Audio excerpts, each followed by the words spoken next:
Niti jedno umetničko delo ne može da se sozdade i nikakvo znanje ne može da se postigne bez naporna rabota. Ovi otrnati zborovi od pišanih razmisluvanja na antički od filozof Demokrit, se glavno to moto tvorečki od opusna Borko Lazeski, eden od poizrazitite individualisti vosovremenato makedonsko slikarstvo. Maj 1985. godina. Со нашата камера ги регистрираме последните мигови од подготовките на Лазески пред неговото заминување за далечно Мексико. Повторната покана од мексиканската влада за главниот град на оваа пријателска земја да изработи уште еден мурал е нескриено задоволство, возбуда, но и доверба која мора да се оправда. Ангажирани се сите творечки сетива на авторот, во потрагата за вистинската идеја, во осмислувањето на делото кое ќе биде огледало на авторовото ликовно реноме и името на македонското современо сликарство, деноноќно се раѓаат, отфрлаат, прифаќаат многу скици, нафрлени идеи, цртежи. Во таа непрекината потрага за вистинското решение, во сознанието дека ништо не е апсолутно, докрај изнајдено и решено, лежи вистинскиот творечки предизвик, авантурата на авторовиот творечки дух. Лазески знае дека последната вистина и за ова дело ќе биде кажана кога потезите на четкицата од неговата рака ќе ги испишат буквите на своето име и датум.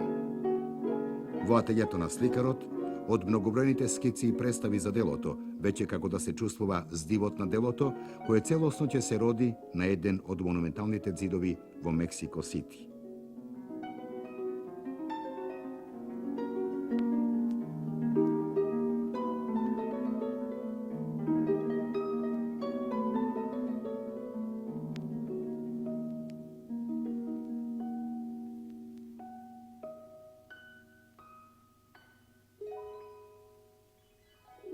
Ова што го работам сега, тоа е на вториот мурал кој што треба допара да се прави во Мексико. Тоа дојде како резултат на сето она што се направи во 82 година на изложбите во Мексико Сити и на првиот мурал во Центарот за економски и социјални студии на третиот свет. Фактички сега се решава судбината на вториот мурал, затоа што ова што сега што го работам, тоа се скиците, тоа се поидовните основи на она што ќе биде мурал. Сега затоа правам полно скици, полно варијанти има на таа тема, заправо да се најде и тематски и стилско решение на она што ќе биде таму, а тоа фактички за мене е најтешката работа во творештво, затоа што од кој ќе најдам пат по кој што ќе работам дотичната фреска, мене ми е останатото е техничка работа. Сега велам се мачам да најдам, да решам проблеми. Тоа е фактички еден формат од некои 10 метра на скоро 4 висина. И тоа треба и да се исполни, и да се реши, и да биде уметнички на висина, да биде тоа моје творештво. Темата сега е веќе позната, од прилика, не е сосема, ми дава слобода да е во третманот, па и во темата, но една генерална, да речем, препорака е да биде темата посветена на годината на мирот, односно на мирот и на науката и технологијата, затоа што тоа е фреската ќе биде во технолошкиот музеј, во новиот технолошки музеј во Мексико Сити, кој што е лоциран во центарот на градот.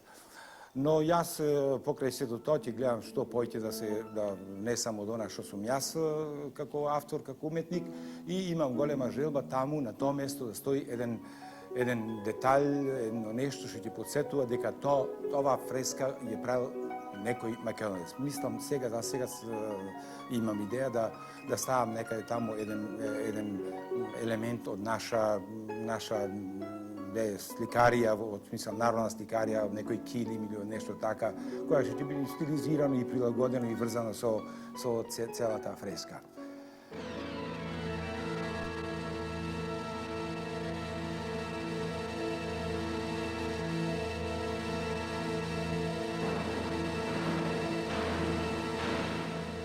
Во современото македонско сликарство, Борко Лазески е идејниот предводник за социјализација и демократизација на уметноста, хуманизирање на човековиот животен амбиент и синтеза на уметноста воопшто.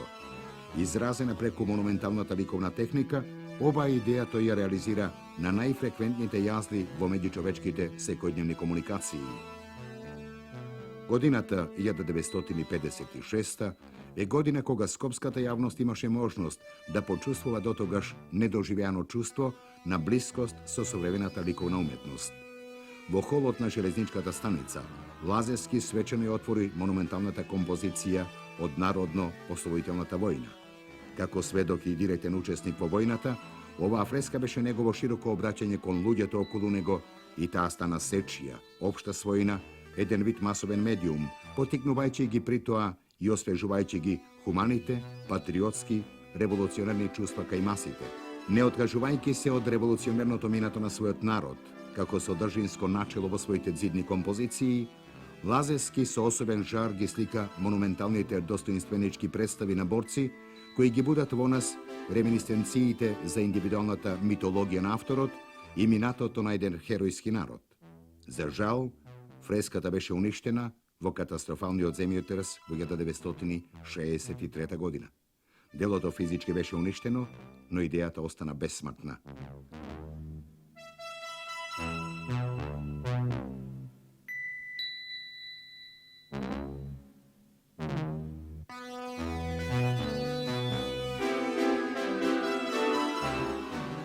Следејќи ги стилските карактеристики на фреската од Народно-ослободителната борба, Лазевски ќе изработи уште неколку вакви проекти на иста тема. Стилската определба што ги следи така речи сите дела на Борко Лазевски припаѓа кон една кубистичко, конструктивистичка и експресионистичка ликовна постапка, својствени и за нашето средновековно сликарство. Движејќи се во координатите на византиските фуги, кои му се блиски уште од деновите на неговиот престој во Париз, во ателјето на Андреј Лот, Борко Лазевски всушност создава под влијание на нашата средновековна уметничка естетика, но би се рекло во поуспешна ликовна верзија. Неговата палета повеќе се темели врз топли и студени бои, одошто врз светли и темни. Формите се драматични, потезите робусни, а површините на четката широки.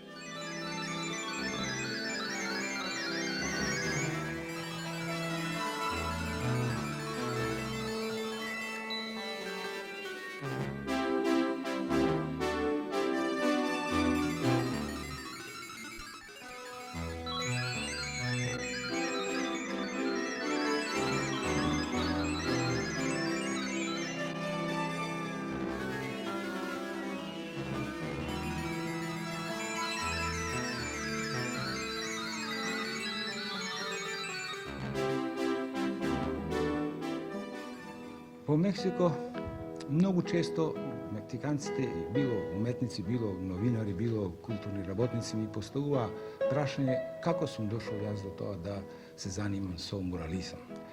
Нивно убедување е дека секој муралист скоро во светот малтене мора да биде ученик или да е инспирисан или да е повлечен од мексичкиот мурализам.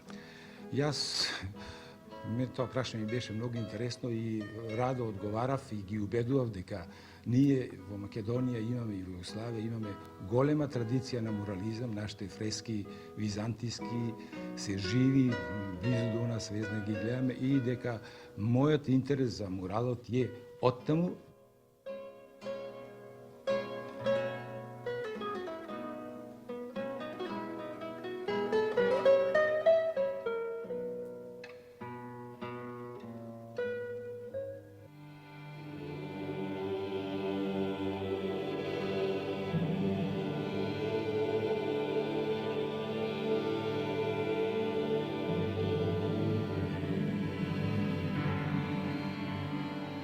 Во сите негови идни проекти хармонично се преплетуваат темите од културно-историското наследство на нашата земја, неговата длабока убеденост за предимството на монументалното сликарство во социјалистичкото општество, желбата за обнова на нашите средновековни сликарски традиции, еманципаторските стремежи за современ трансфер на ангажираните содржини од минатото во сегашното суштествување, како и тенденцијата за расчистување на патиштата кон слободата на творештвото.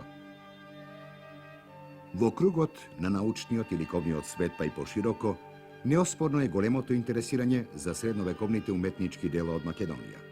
Овој факт не изненадува кога се има предвид дека голем број споменици од територијата на Македонија понекогаш се единствена компензација за наполно уништените уметнички дела во метрополата на 1000-годишната византијска цивилизација. Монументалните композиции од нашиот средновековен фреско живопис оправдано се поставуваат на исто рамниште со уметноста на Западна Европа, создавана од големите имиња како Чимабуе, Дучо или Ѓото.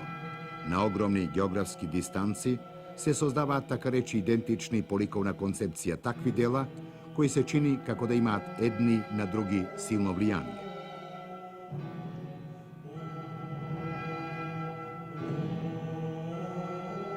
Оваа композиција на оплакување од непознатиот зограф во црквата Свети Пантелеимон, а која датира од почетокот на 12 век, дури е посупериорна во реалистичкото прикажување на болката, отколку кај Ѓотовата пиета, која ќе настане 100 години подоцна.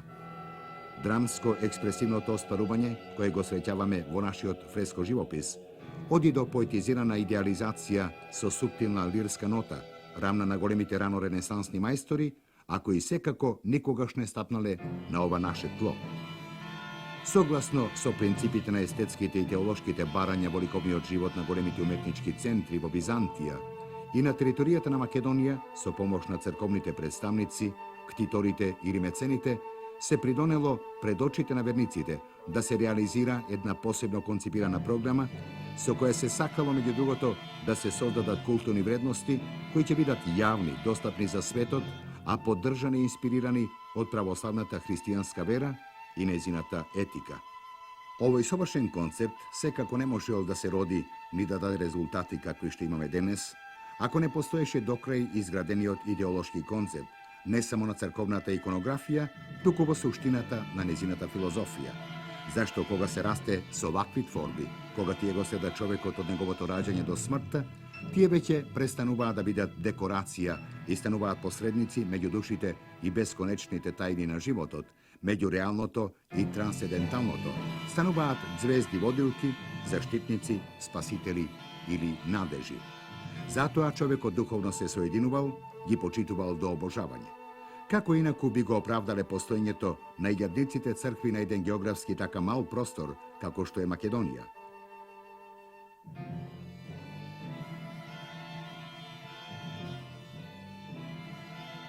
Овој фреско живопис, насликан со наративен јазик, достапен и за најнеукиот верник на овој дел од Балканот, секако е радост и за нашите очи и душа денес. Во името на Бога, оваа уметност несомнено е правена од верски побуди. Меѓутоа со својата отвореност и достапност, всушност му била наменета нему на обичниот човек преку неа да учи и осознава низ естетската порака да го изградува својот дух и морал.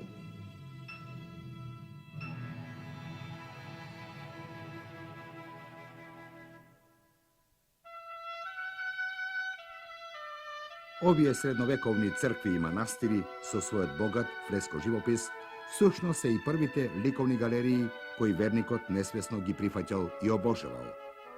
Како постојан посетител на овие отворени галерии, македонскиот човек живеел со оваа уметност во една перманентна интеракција меѓу времето, творецот и гледачот, а тоа се пренесувало од колено на колено до ден денес.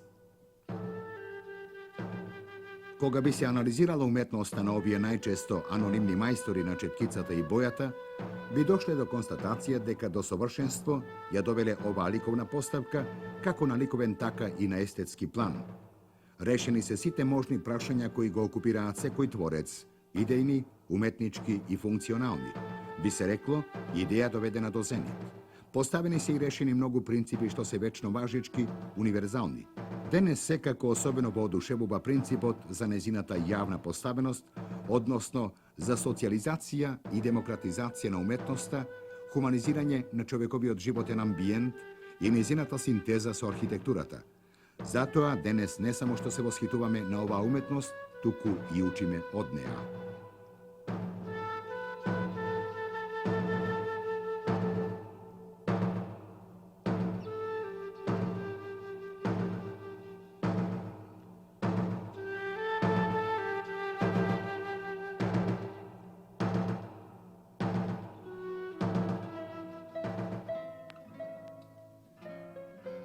верувам дека ако мексичките моралисти кои што се обучени во Париз и во Италија, ако имаа прилика да дојдат во Југославија и да ги видат нашите фрески, односно византиските фрески, ќе сигурен сум дека тие ќе потпадна под нивно влијание, односно ќе користа некои нивни елементи, затоа што византиската фреска е врхунско достигање ликовно и има многу нешто што може секој современ сликар да искористи, да се инспирира, да пронајди, да доразвие.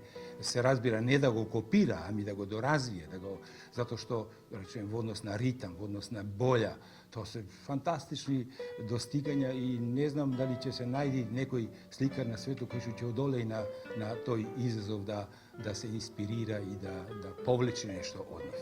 Меѓутоа, меѓу мексичкиот мурализам и она што ние го правиме денес, односно конкретно јас што го правам, има допирни точки, но тие допирни точки се поќе тематски, односно скоро исклучиво тематски.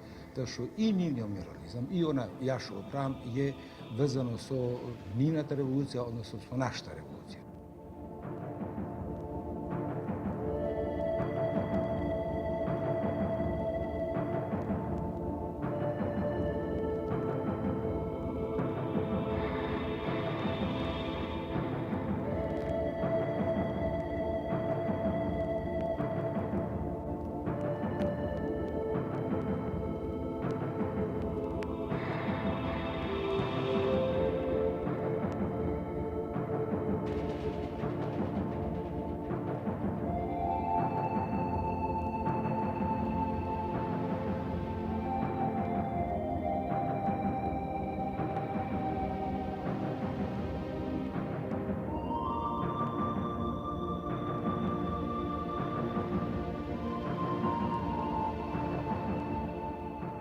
Хитлеровата окупаторска чизма не ја поштети ни Македонија.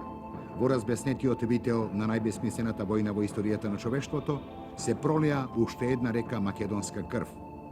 После долгогодишната Отоманска империја, после агресивната асимилаторска и денационализаторска политика на буржуазиите на балканските држави, и во овие години од народно-освоителната војна, културата на македонскиот народ не беше сосема уништена. Како еден од многу битните фактори за зачувување на својата индивидуалност и самобитност, нашиот човек лееше крв и за незината чест. И во многобројните борби, македонскиот народ и во името на својата народна песна, вез и ткаење, во името на фреските и иконите, резбата, кој покрај религиозниот има и народен белег, посебната архитектура и уметничкото занаечество, под извонедно тешките услови на робството, на физичкиот и психичкиот притисок на поробувачот, ја одржуваше својата самобитност.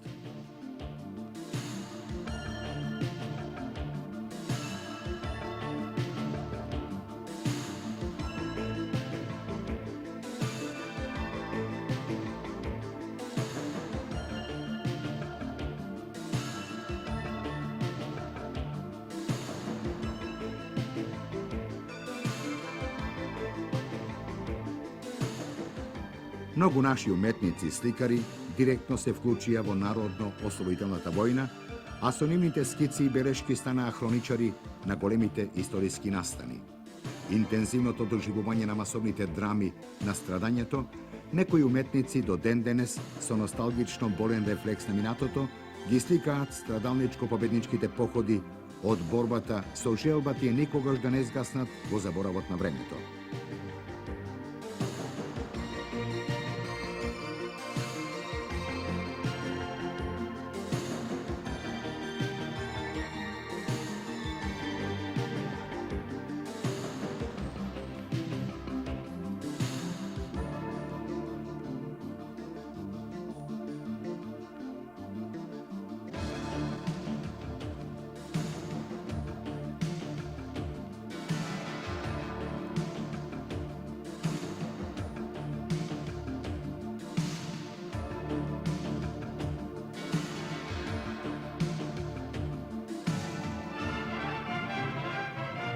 Сиудат Мексико, најголемиот град на светот, град со најголема надморска височина.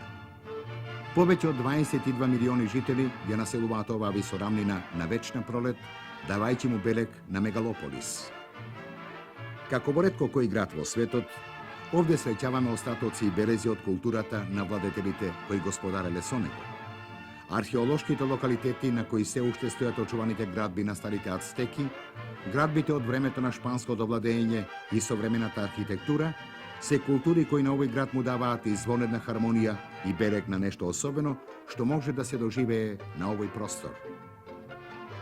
За жал, најголемиот дел од материјалната култура на овој народ бил уништен под варварските наезди на шпанските освојувачи, заради што и културата на старите ацтеки до денес останува прекриена со велот на тајната, иако варварски уништена. Остатоците од материјалната култура на толтеците, ацтеките и маите и денес фасцинира со својата импозантност, архитектонска и ликовна пластика. Да ги спомнеме само плоштадот Три култури во кој се вкрстуваат трите епохи: времето на ацтеките, шпанците и ерата на денешно современо Мексико.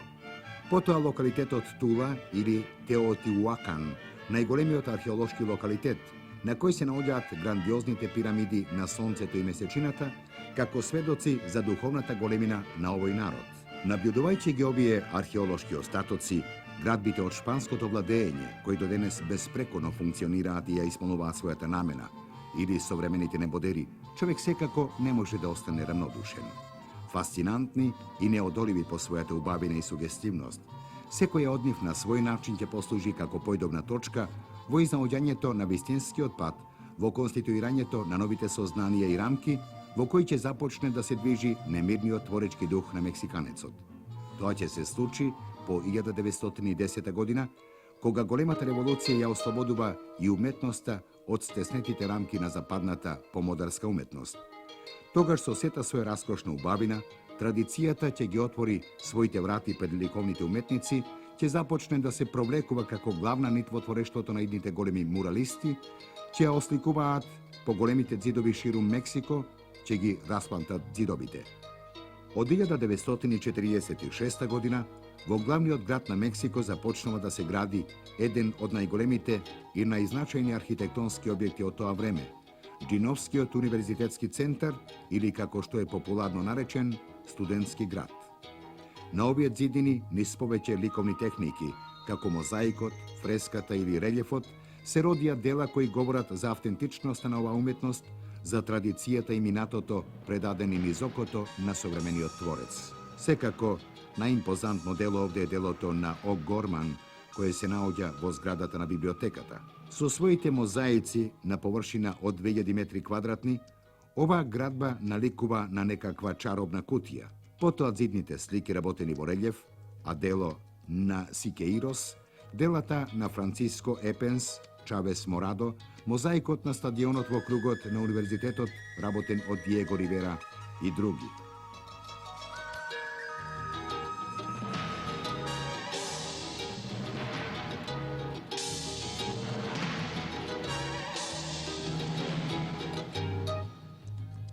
Мислата на Чернишевски, уметноста е средство за разбирање меѓу луѓето, како да го наоѓа својот најеклатантен пример во муралите на мексиканските сликари.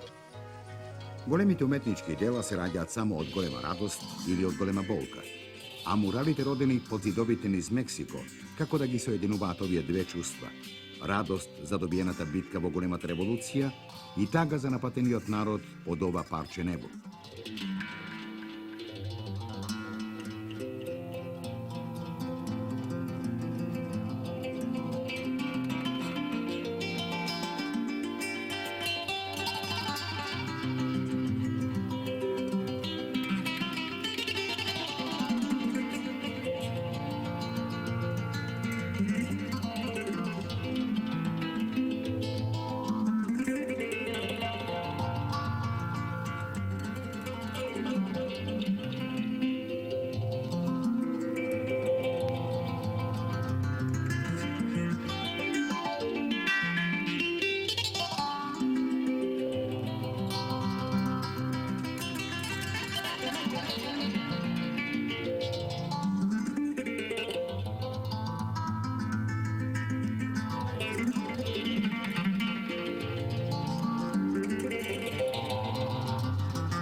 Нашиот пат од Југославија до Мексико Сити водеше преку мостот на муралите. Мост кој меѓу овие две земји го постави нашиот ликовен уметник Борко Лазевски. Меѓу ова море од пламнати ѕидови го побаравме нашиот човек кој како единствен сликар надвор од границите на Мексико имал чест да работи врз топлите мексикански ѕидови. Го најдовме во Музејот на технологијата. Го затекнавме како ги поставува контурите на централната фигура. Темата на муралот е посветена на мирот и е со наслов Желба за мир. Димензиите на муралот се преку 10 метри должина и 4 метри височина. На оваа површина од 40 квадратни метри се развива темата на војната и мирот. На крајните позиции на муралот е насликано разгорувањето на војната, која се заканува да уништи се. На овој налет на војната се спротивставуваат огромните раце, што го символизираат прогресивното човештво, кое е спремно да се спротивстави на секоја агресија. Симетрично од рацете следат призори од творештвото во мир, на што се надобрзуваат сцени кои символично укажуваат дека науката треба да се управува по трагите на нови простори, што ќе го хуманизираат животот на современото човештво. Во централниот простор на фреската доминира фигурата на мајка со дете, како символ на вечното продолжување на животот, кој во иднина би требало да биде похуман.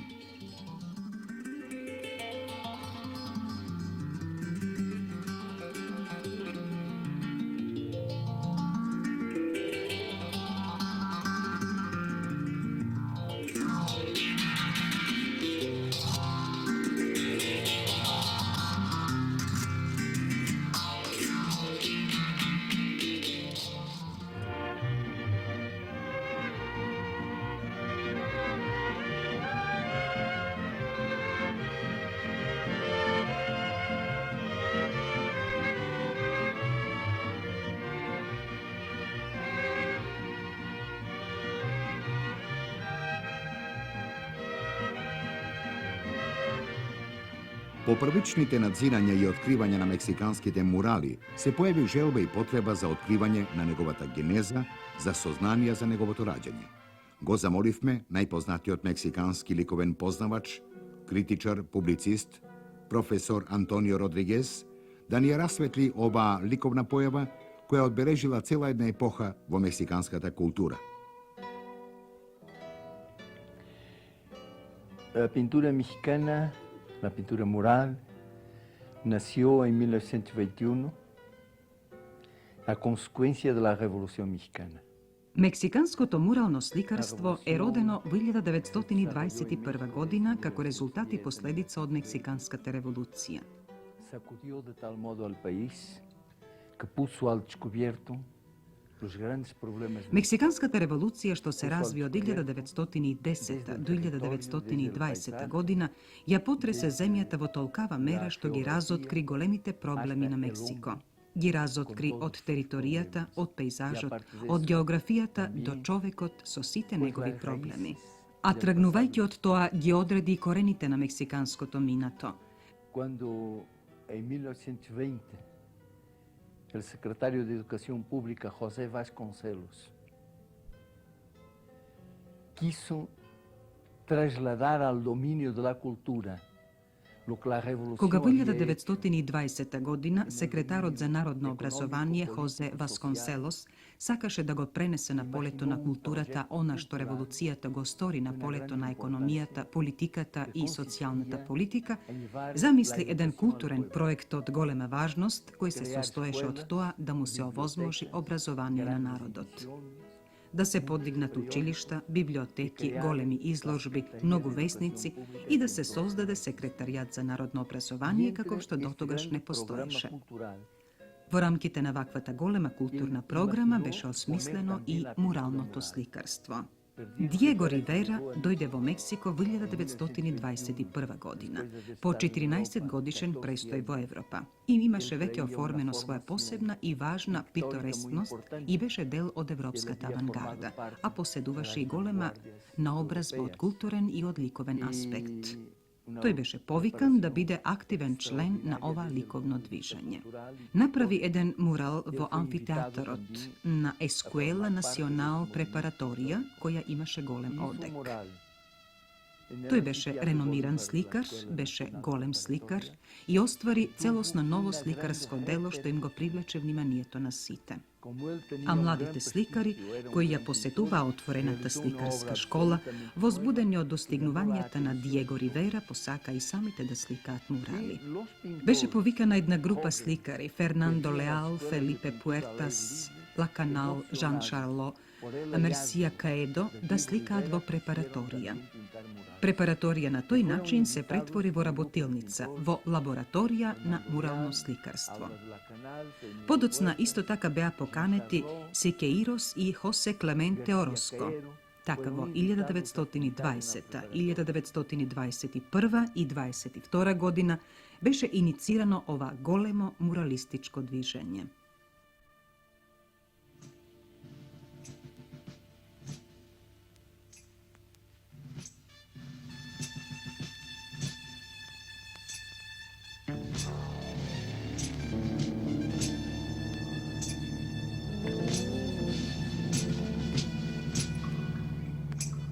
Со појавата на литографијата во 19. век, во Мексико брзо се развива политичко-сатирична графика.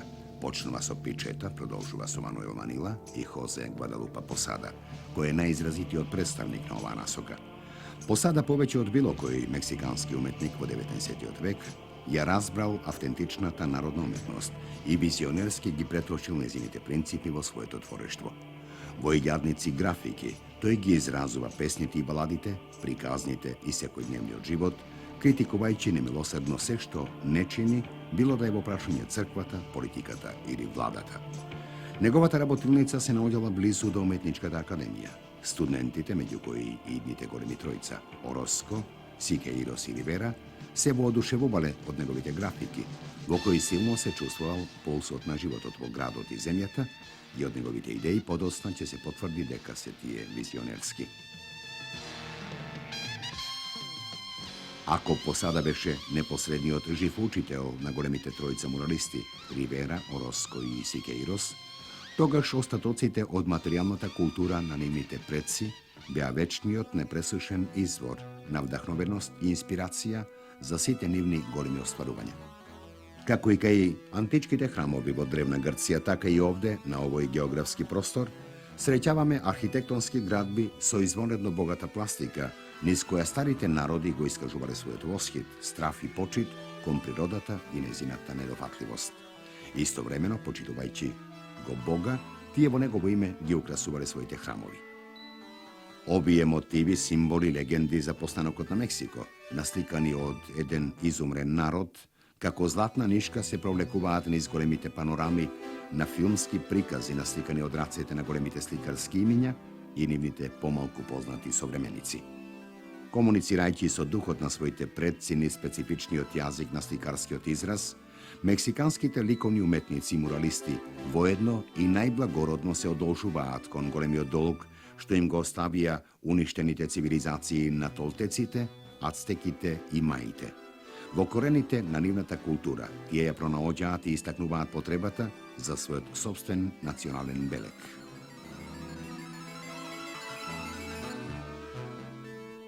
Историјата на Мексиканската револуција за ослободување од феудалните угнетувачи, а која се роди во првите години од 20. век, наедно е и историја на раѓањето на мексиканското современо сликарство. Уметниците, кои во најголем број се чувствувале угнетени, творечки стеснети, постојано принудувани да се восхитуваат на се што е странско и да го мразат сето она што е домашно, обично родено низ вековното живење и традиција, во револуцијата гледаат и шанса за своето творештво. Некои од нив директно се вклучуваат во борбите, станувајќи со тоа и очевидци на настаните. Преживеаните ужаси и страдања од борбите длабоко ја притискаат свеста на младиот Ороско.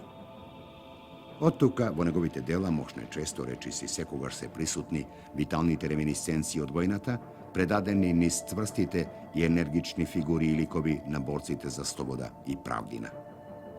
Идејно-филозофскиот темел на муралот во Мексико всушност го содржи никулецот на војниот импулс, зашто сите големи тројца живеат во време кога лично ја преживуваат сета опачина и трагика на војната. Експресивно, символичното соопштување на настаните од револуцијата Мексиканските муралисти го предаваат како национална, монументална епопеја, величајќи ја при тоа големата револуција. Монументалните сцени од борбите или политичките настани од тоа време всушност се хронолошко соопштување на автентичните настани, носејќи со себе етичко-хумани пораки и вредности, кои не се порака само на авторот, туку на целиот мексикански напатен народ. Незаборавни остануваат кај набљудувачот масовните сцени, насликани во својствената тридимензионална техника на мексиканските муралисти, со перфидна точност на ликовите и предметите, како во детално разработено сценарио.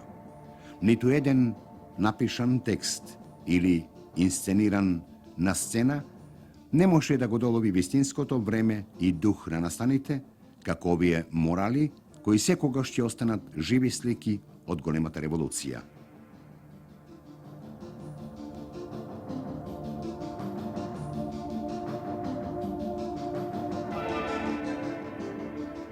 La pintura mural se desarrolló durante varios años. Муралното сликарство се развиваше во текот на повеќе години, во текот на повеќе декади. Можеме да речеме дека декадите на 20-тите и 30-тите и 40-тите па и 50-тите години беа период на подем на мурализмот, период на голема брилијантност.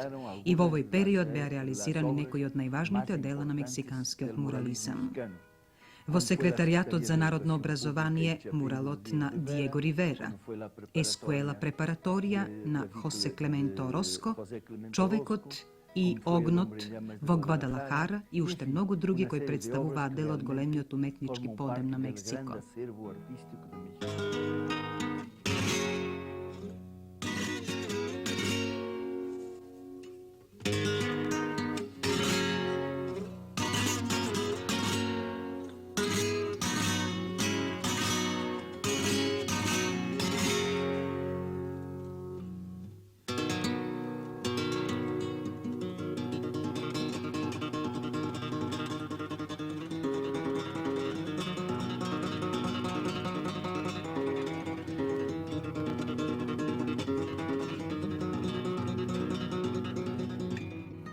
Pero al llegar al 1950, más bien dicho en 1952, que es cuando Tamayo aparece con algunas de sus obras muy importantes, como es el nacimiento de la nacionalidad. Но по 1950 година, подобро речено во 1952 година, кога се јавува Тамајо со некои од своите извонредни дела, како што се Раѓањето на нацијата, и кога Гобија и Секеирос остваруваат едно многу важно дело во Хоспитал де ла Паса, сликарството се наоѓа во својот зенит. Но се појавуваат и некои од неговите големи недостатоци. Мексиканското сликарство, кое во зачетоците беше многу револуционерно, не само во содржината, туку и во формата, почнува да опаѓа. Влегува во период на декаденција. Од 1950 година па наваму се отвора еден нов фронт меѓу младите кои се борија против мурализмот и кои сметаат дека мурализмот нема веќе творечки капацитет за да и понуди нови можности на уметноста. Тука би можеле да речеме завршува големата етапа на мурализмот и започнува една нова етапа без јајот на минатото. Треба да признаеме, траеше 30 години, што не е малку за овој и ваков наш век во кој тенденциите се јавуваат, се раѓаат, развиваат, декадираат и исчезнуваат. Но муралното сликарство не одумре целосно. Во Мексико се уште се реализира мурално сликарство. Се јавува серија нови сликари како Бенито Месајерин, Белкин Фредерик Силва, Леополд Фиера, Фани Рабена, кои имаат насликано низа мурали во Мексико. Така и денес се прават мурали. Затоа повторувам, не само што има иднина, туку има и сегашност. И денес се негува муралното сликарство во Мексико.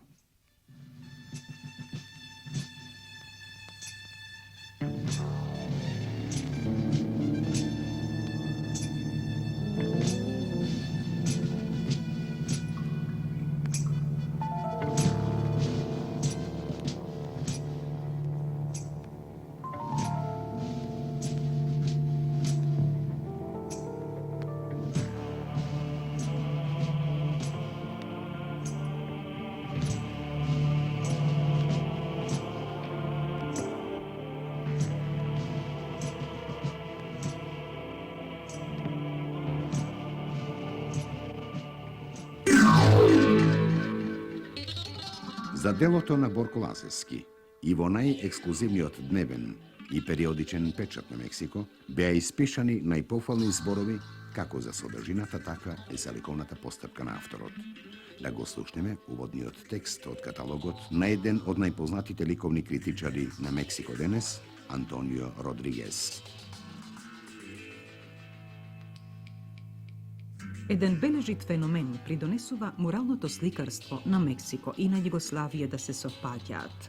И едните и другите уметници има потреба од големи површини на јавни места, отворени кон народот, за да го кажат гласно она што има да го кажат за премрежијата на своите народи.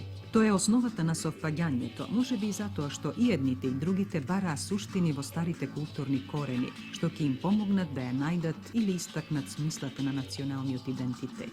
Мексиканските уметници изнајдоа во предшпанскиот свет, во мексиканската скулптура, во теотиуаканската архитектура, во кодексите на ацтеките и маите, во муралното сликарство на старите замоци и пирамиди, дел од духот што внесе во нивниот нов јазик собствен акцент. Југословенските уметници го презедоа од зданијата осликани во 13 и 15 век, настојувањето да се изразуваат преку фреско сликарството со монументални форми, со собствени белези на една уметност што еволуираше од византиска во балканска. Муралната уметност на Борко Лазевски тргнува токму од овие премиси. Таа е духовна и филозофска консеквенца на борбите водени од неговиот народ, за да се ослободи од освојувачите и тираните.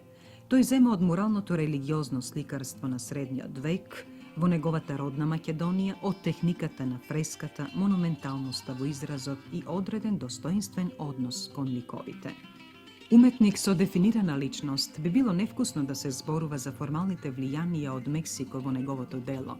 Може да се согледа во нашата земја, во амбиентот на нашите мурали, како нешто што не ни е туѓо, нешто што, иако доаѓа оддалеку, нам ни е блиско. На оваа двојност се должи делумно интересот што делото на овој голем југословенски уметник го побуди кај нас.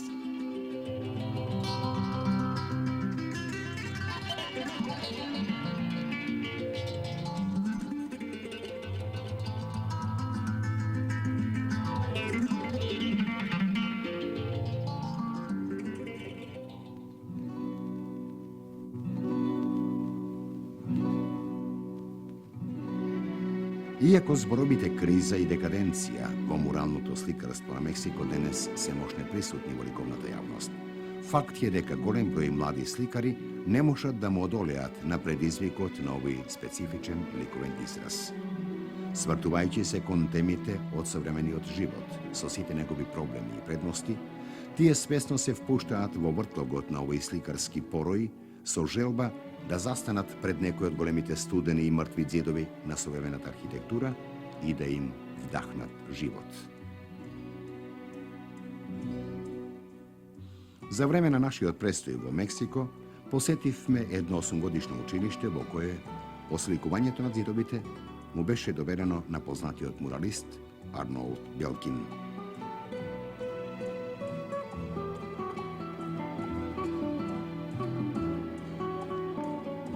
Еве што вели тој за својата генерација.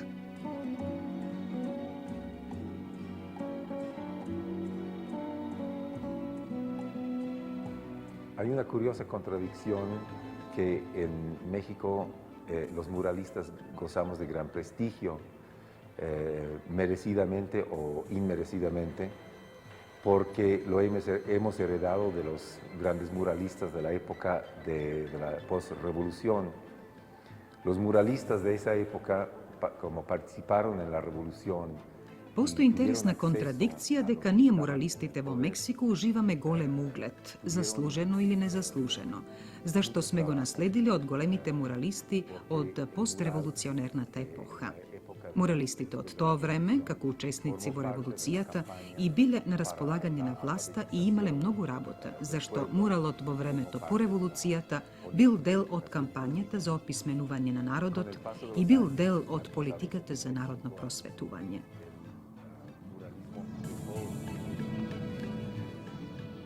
Со одминувањето на годините, а веќе измина 75 години, мурализмот веќе престана да се развива во толкава мера, но сепак за денешнинава остана наследството на мурализмот како дел од нашата култура. Entonces, el muralista de hoy en día, el muralista de mi generación, Така, муралистот од денес, муралистот од мојата генерација, се наоѓа во ситуација на поставеност на мурализмот како дел од нашата култура и наедно не постои импулсот на постреволуционерната епоха. no existe ese ímpetus que existió en la época postrevolucionaria. Sin embargo, algunos Но поради фактот што постои свест за мурализмот како дел од нашата култура, некои од нас, како мене и некои мои колеги, имаме доста работа. tenemos bastante trabajo. Yo pues he estado pintando murales constantemente desde hace ya varios años y así algunos de mis colegas. En cambio, Веќе низа години постојано сликаме мурали. За разлика од нас, мнозина не се заинтересирани за мурализмот. Па сепак, меѓу нив има и такви млади луѓе кои се заинтересирани за јавната уметност. que se interesan fuertemente por el arte público.